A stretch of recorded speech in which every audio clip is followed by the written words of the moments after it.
national, international, sports, kag entertainment. Aksyon! Balita Evening Edition. Kagkaroon ang inyong news team. Una sa balita, una sa aksyon.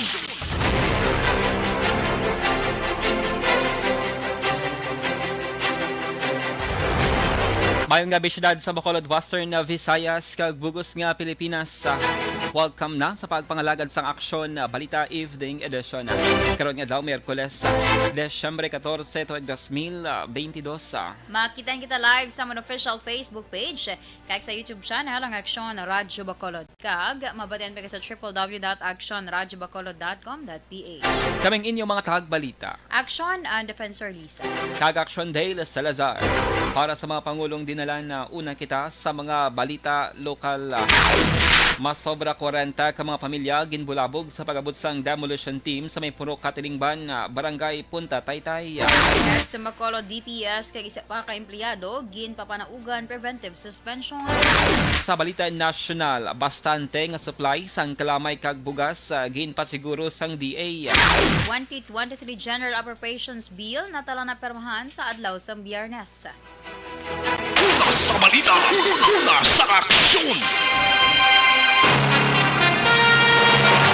Action Radio Philippine Standard Time, alas 6:02, kagkaroon sa detalye na sang mga balita lokal. Nangintensyon kay nasing aga ang plano nga demolisyon sa may Purok Katilingban, Barangay Punta Taytay sa may syudad sa Bacolod matapos nga nag-abot ang sheriff kag demolition team. Ginpahing ni Pancho Arizala na alarma ang ilang grupo matapos nakabaton sang writ of demolition order gikan kay MTCC 6 Judicial Region Bacolod City Branch 1 Judge Jose Paulo Riola nga napatsan Desyembre 14, 2022 kag nagamando nga i-demolish ang iya puluyan upod sa puluyan Nanday Rudy kag Aden Barreto, Miguel kag Evelyn Torres, Gabriel kag Eva Natividad, Romeo kag Betty Sebigan, Artemio kag Erlinda Gliena, Glenn kag Nelly Moya kag ni Sarianita Singson. Bangod sini na alarma man ang masobra 40 pa ka mga pamilya ka mga miyembro ni Arizala. Rason nga sila ang nag-isa kag maisog nga nagpamalabag sa plano nga demolisyon. Sa kabalaka nga sila naman ang igasunod. Nakigistorya na si Bacolod City Mayor Alvin Benitez sa duha ka partido nga tanan sa Borma Hecco. Matapos ang tensyon sa gina-implementar nga writ of demolition and the writ of execution sa korte, last 9 kay nasang aga sa Purok Katilingban sa Barangay Punta Taytay. Sa yara sa 8 ka persona ang nagapayagbato nga ginakasuhan ni Dolores Granada, ang caretaker sang duta nga ginapanag-iyahan sang Borma Hecco. Kag nagapangabay nga ipaiway ang demolisyon bangod wala pa sila sang relokasyon. Sunod sa mga defendants, makapila na kabeses nga demolish kun tani ang ilang panibalay. Ginpakigbahin sa mga tenants nga ang 2.5 ka hektarya nga duta ang ginatamnan sa masobra 300 ka mga lubi ang ginarenduhan lamang ni Granada sa Borma Hecco kag hindi mismo ini ang tag-iya sang duta. Samtang sa karon wala pa man nagkapalaya ng alkalde kung ano ang mangin solusyon. Sa iban nga balita lokal, ginpapanaugan si Ramel Palalo ng pamuno sang Department of Public Services sa DPS sa Bacolod sang 600 kadlaw nga preventive suspension. Inang kumpirmara ni Bacolod City Legal Officer Attorney Romeo Carlos Ting Jr. Ginpahayag sang opisyal nga magluwas kay Palalon may isa pa ka regular nga empleyado sang DPS nga nagaserbe nga driver ang gin-issuean man sang preventive suspension. Ginpatag ni Ting ini ang nagugat matapos natukiban sang Good Governance Committee nga may bulldozer nga wala na nagandar ang ginaligar ginatughungaan na sang balor 50,000 pesos nga gasolina. Ginpahayag sang City Legal Officer nga bilang kabahin sang proseso nagapadayon karon ang hearing sang sini nga kaso. Kung madumduman ang ining issue ang isa sa mga gintalakay ni Mayor Alvin Benitez sa iyang 100 days report nagligad nga Oktubre. Ano to sa kay naginlan na show ko sa order na preventive suspension sa sabong due to sa ano to ba sa fuel sang ano to sang bulldozer na wala ga andar.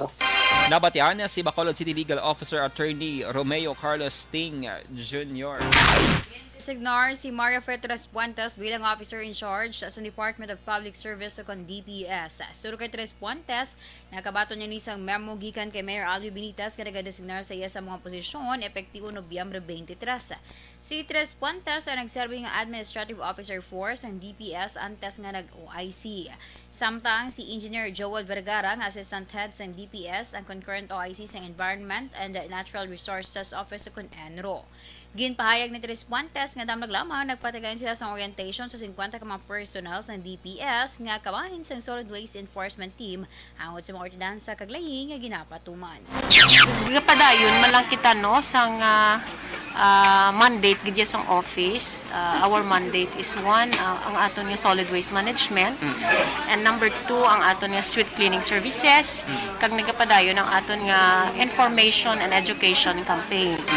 Ang kabahin sa pagpahayag ni Bacolod DPS Head Maria Fe Tres Puentes. Una sa balita, una sa aksyon.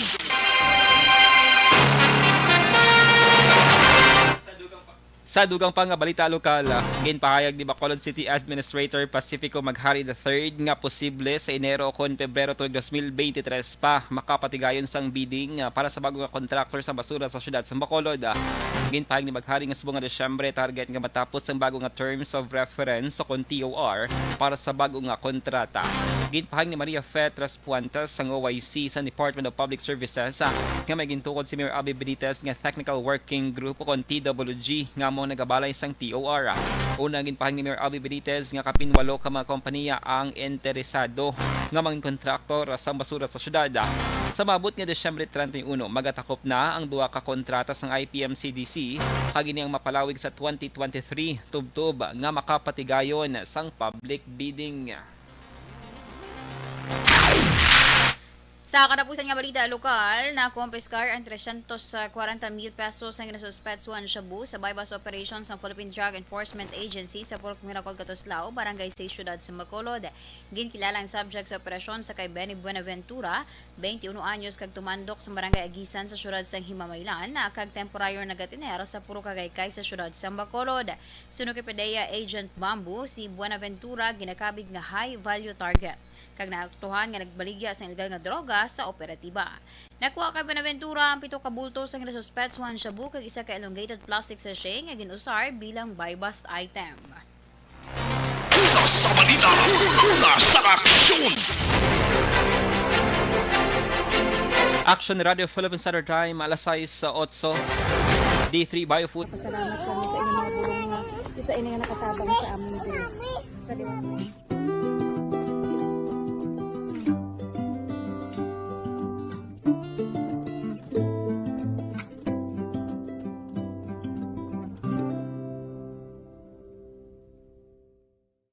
ang pagbulig sa isig kapareho, hindi mabayaran sang anuman nga kantidad.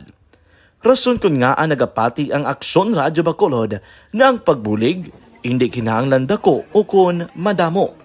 Ang importante, may tion nga ginpalabot ang bulig sa mas nagakinahanglan.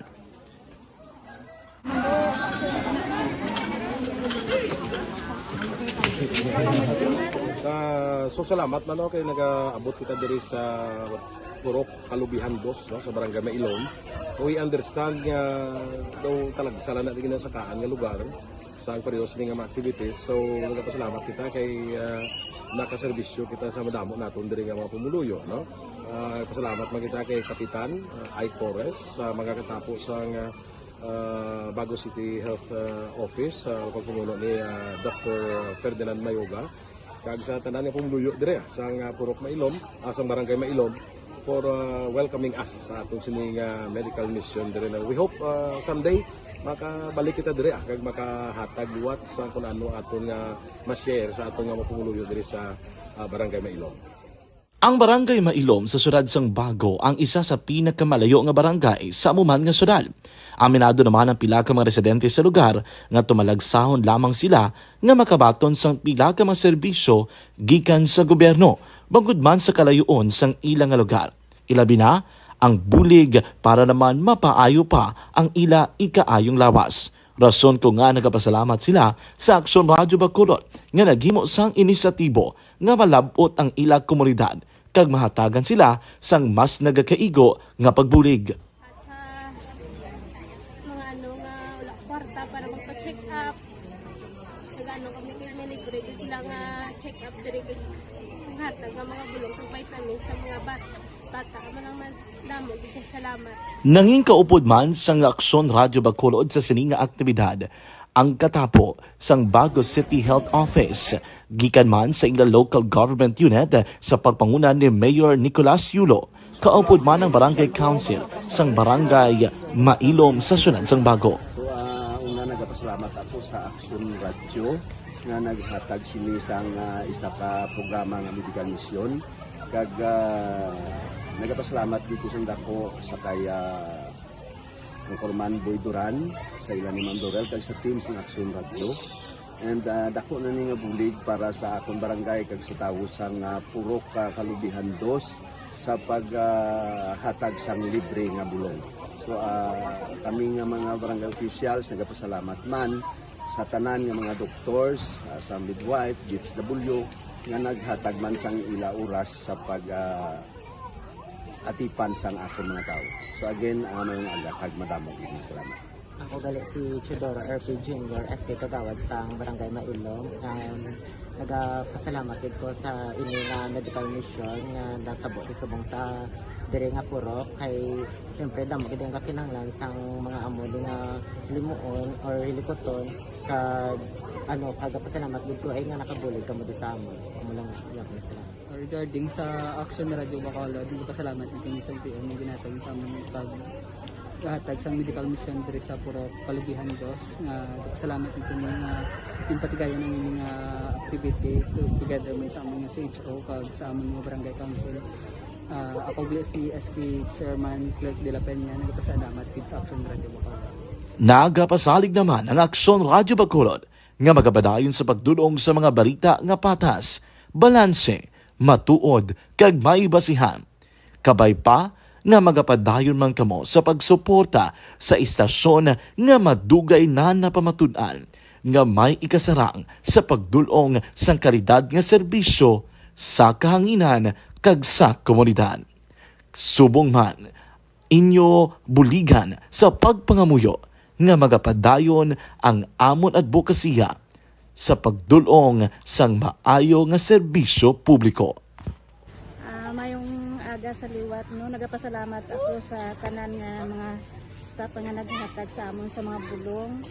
Ako gali si Alma Donato Banguyo, taga Purok Kamutihan 2. Labaw sa tanan kay Kapitan Ay, sa iyang mga ka-open ng mga opisyalis, kag sa tanan nga mga doktor nga rin para napasalamat kami sa inyong mga bulong nga isa ini nga nakatabang sa amin dito. Sa liwat may aga. And the winner for Digital Storytelling Best Social Media Video is John Dale Salazar, Bacolod. Kagkaroon niya sa detalye na sa mga balita nasyonal. Again pa siguro sa Department of Agriculture kundi ang bastante nga supplies ang kalamay kag bugas tubtob sa masulod nga tuig samtang nagnubo naman sa 95 pesos sa kada kilo ang presyo sang kalamay. Again pahayag ni DA Assistant Secretary kag Spokesperson Christine Evangelista, mas maayo karon ang supplies sang kalamay kung ikumpara sa tinalikdan nga mga binulan bangod sa milling season sa mga local producers. Again pahayag sini nga may mga bulan nga tubtob 120 sa kada kilo ang refined sugar. Pero karon nagabaro na lamang sang 95 pesos. Padayon man nga nag-coordinate ang Sugar Regulatory Authority o SRA sa mga local traders. Ginatan-aw sang SRA nga base sa supply situation ang presyo sang kalamay ang posible mag-stabilize tubtob sa masunod nga tuig. Sabay naman sang bugas, ginpahayag ni Evangelista nga madamo ang ginaproduce nga local rice sa Pilipinas kag madamo man ang supply tubtob sa unang quarter sang 2023. Ginendurso na sa Commission on Appointments Committee ang kompirmasyon sa ad interim appointment ni Nelson Celes bilang Commissioner sa Commission on Elections o COMELEC. Bangod sini padayuno ni Celes ang unexpired portion ni Anay COMELEC Commissioner Amy Refranca Neri. Si Celes ang magkasarog bilang COMELEC Commissioner tubto Pebrero 2, 2029. Sa madumduman nga isa siya sa mga opisyal nga na-bypass ang CA ang appointment sini sa adtong bulan sang Setyembre.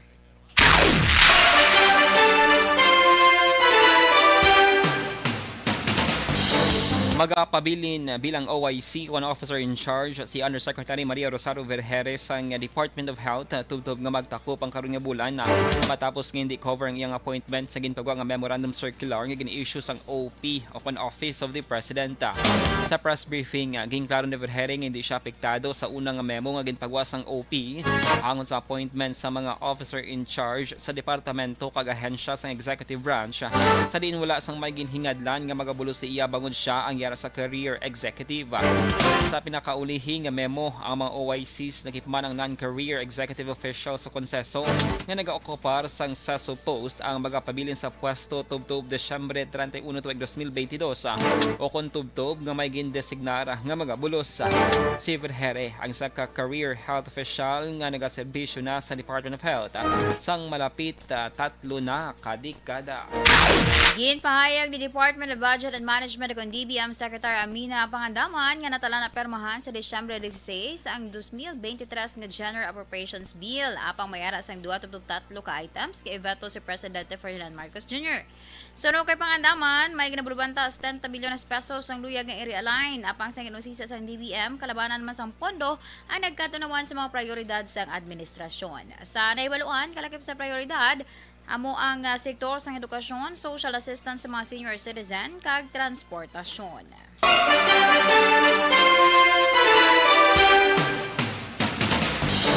Sa dugang pang balita national, handom ni Presidente Ferdinand Marcos Jr. nga matagan obrang tanan nga mga Filipino para hindi na sila mapilitan sa pagtrabaho abroad para gid lamang nga makaubra. Sa pagatubang ni Marcos Jr. sa Filipino community sa may Brussels, Belgium, ginpahayag sini kun nga ang nagapaninguhang ya administrasyon nga mag-engganyo sa mga dumuluong investors para sa mas madamo nga trabaho ang mahatag sa mga Pinoy. Kabay kun tani nga magabot na ang mga panahon na bangod handom niya nga wala sang kinahanglan pang magbiya sa pungsod tungod wala sang makita nga obra sa Pilipinas. Nagasaligman ng presidente nga maangko nga mga handom kag kun magtrabaho gid man sa iban nga pungsod. Inabangod mas maayo nga oportunidad kag hindi bangod na napilitan lamang. Apang depende gihapon sa tawo ang pagdesisyon kung anong pilion para man na sa ilang professional growth kag pag-uswag. Bangon sini kung anadihon sa iya administrasyon ng 8-point program nga nagatuyo nga pabaskugon ang ekonomiya kag maghimo sang madamo nga trabaho nga sakop sa World Labor Standards. Ginpahayag pa sa presidente nga ang kinahanglan lang amo ang pag-isa sang pumuluyong Pilipinhon kag suportahan ang mga ginahimo sang administrasyon para maangkon ang handom sang mga Pinoy. Na-kumpiskar sa otoridad ang 325 milyones pesos nga balor sang ginpalapaw nga produkto sang langis sa syudad sang Tagum sa Davao del Norte. Suno sa otoridad, wala sa mapakita nga dokumento mga sospetsado angot sa masobra 1 ka milyon ka litro sa mga produkto sang langis nga ginsakay sa barko nga MTKR Lilian Marie nga nagapanakayon sa baybayon sang Mako, Davao de Oro. Ginpahayag pa sa otoridad nga linlain ng Maritime Mobile Service Identity kag call sign nga ginagamit sa nasambit nga barko. Natala na naman yung pasakaan ng mga sospetsado sang kaso nga paglapas sa Section 1113 sang RA 10693 o kung Customs Modernization and Tariff Act kag Section 7 sang DOF-BOC-BIR Joint Circular 001-2021 on treatment of unmarked fuel, diluted market o kung diluted marked fuel or containing fraudulent marker. Ginhingadlan sang Senadong 8 ka mga individual kay 2 ka civil society organizations para mga policy advisors sa 2nd Congressional Commission on Education o EDCOM 2. Halakip sa mga ginhingadlan ng Musanday Ateneo kun Anay Ateneo de Manila University President Father Bienvenido Niebresa kag Anay Dean sa College of Social Sciences and Philosophy sa University of the Philippines Maria Cynthia Rose Bautista bilang advisors. Si Alfredo Ayala kag Dr. Chito Salazar ang magapresentar sa business sector kag si Anitesta Director General Irene Isaaca kag Private Education Assistance Committee Executive Director Doris Ferrer ang magaserbi naman nga advisors ng EDCOM 2 halin sa government education agencies.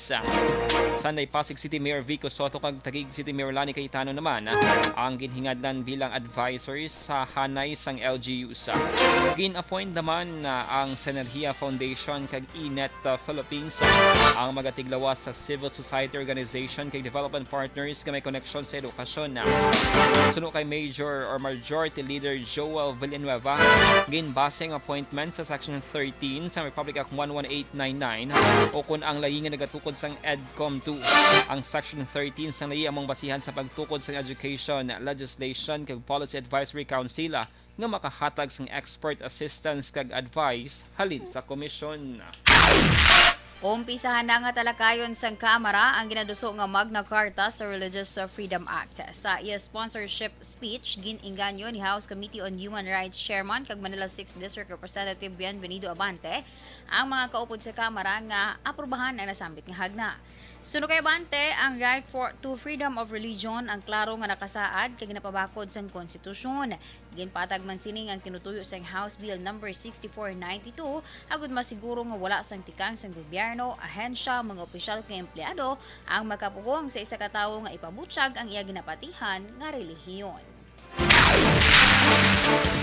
Wala sang may nabaton nga extradition request ang Department of Justice gikan sa US government ang sa ginapangatubang nga mga kaso ng Kingdom of Jesus Christ founder Pastor Apollo Kibuloy. Ginpahayag ni Justice spokesman Attorney Miko Clavado nga nagpatigayon sila sang inventory sa mga kaso batok kay Kibuloy diri sa Pilipinas. Ginpathag sang opisyal nga magahulag ang extradition ni Kibuloy kun mag-aaksyon ang US government angot diri. Apisaw siniuna na nga ginpasiguro sang Lunes ni DOJ Secretary Jesus Crespin Remulla nga magasunod sila sa extradition treaty sa Amerika. Sa karon, padayon nga nagabantay ang DOJ kung may padala nga extradition request ang gobyerno sang Estados Unidos. Nagkit-anay kag nakaistoryahanay Sunday Presidente Ferdinand Marcos Jr. kag European Council President Charles Michel sa Brussels, Belgium. Nagpatigayon ang duwa sa bilateral meeting antes pa ang Association of Southeast Asian Nations sukun ASEAN-European Union Commemorative Summit. Ginimbitahan ni Michel si Marcos para magpartisipar sa ASEAN-EU event. Sa summit, ginapaabot nga talakayon ni Presidente Marcos sa mga prioridad sa nga administrasyon, partikular na ang pagpasangkad sa kooperasyon sa agrikultura, negosyo kag maritime ties. Una sa balita, una sa aksyon. Action Radio Philippine Standard Time, alas 6:24. At para naman sa atin sa Christmas countdown action an, 11 days na lang gid ang nabilin antes ang Pasko. Hindi ko kagina kay Miss Mother Wilma. Nagkanta sa wala. Oh. Ang 12 days of Christmas, sige muno ko sa imo kagapon. Diba? Ano na ganit ko no kung 11 na lang? Ano now? 11 ano gani? 11. Hindi ako kabalo, hindi ko familiar, nalipat ko. 11 action hands, 11 ano na gani 11 geese, joke. Basta mo na siya. I-search na kay para ilawag, tapos dito ng pagkakawad. Kag, syempre, 18 days na lang gid ang nabili na antes Uy, ang lapit New Year. talaga yaton nga. Naka-prepare ka na mo yang nga, nga tawag ni? Costume. Subong ang last naton danay for this week eh. Oo, Subong nga duwata naga-converse. Oo, ano lang Naka-prepare ka na yan. Ay, action an ka ba? Give chance, gid ko pala. Kapati ka to action Henry, give chance si action day. Sana give chance. Kay busy person. Sige. Inyo na batian ang kabugusan nga mga balita sa Action Balita Evening Edition. Karon nga adlaw, Desyembre 14 tuig 2022. Saliwat kaming inyo mga tagbalita. Action and Defensor Lisa. Tag Action Dale Salazar. Una sa balita, una sa aksyon sa Bacolod Action Radio. Action Radio.